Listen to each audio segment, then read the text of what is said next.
At my host university, course selection was done quite differently. So they have computer algorithms do everything for you. So how it worked is we would pick out the courses we like, and and let's say a course is full and more people want to add it, the computer would randomly generate numbers to figure out who gets into the course and who doesn't. If there's conflicts between two courses, you would rank your priority on which course you prefer, and again the computer would decide who gets in. Thought that was pretty interesting.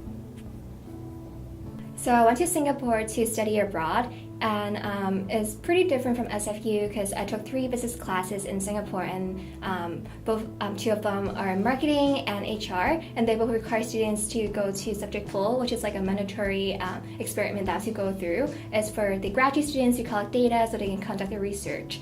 So it's really different because at SFU would never really have to do that unless you would like to volunteer too. And also profs in Singapore, they prefer students to send email to them instead of going to office hours because they usually don't have office hours hosted. And yeah, and they are pretty timely in terms of like replying student emails, so that's usually not a problem. So for me, my host university was a lot smaller than SFU. It only had about 6,500 students compared to the 25,000 to 30,000 that SFU has, which means the classes were a lot smaller.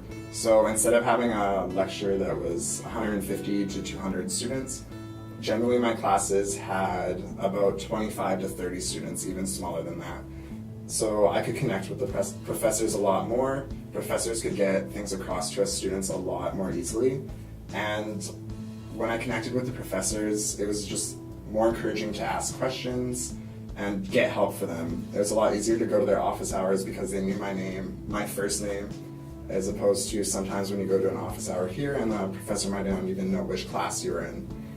Also, the grading system is a lot different. I'm in the business faculty here at SFU, and most of our classes are curved, and at my host university they're not curved. So in order to get an A, you had to get that 80 to 100% or 70 to 80 for a B. Whereas in a lot of classes here, the average is much, much lower than that. So it was a bit stressful trying to get those 70s or 80s with that grading system. But after a couple weeks or a couple months of that grading system, I caught on and realized it wasn't too bad. So the good thing about studying in Australia is that there isn't too many academic or administrative differences. And although the academic experience was very similar, there were a few slight differences. For example, when you go to your lecture, you're not going to refer to them as your professor. You can still call them by their first name, which is similar, but they refer to them as the lecturer.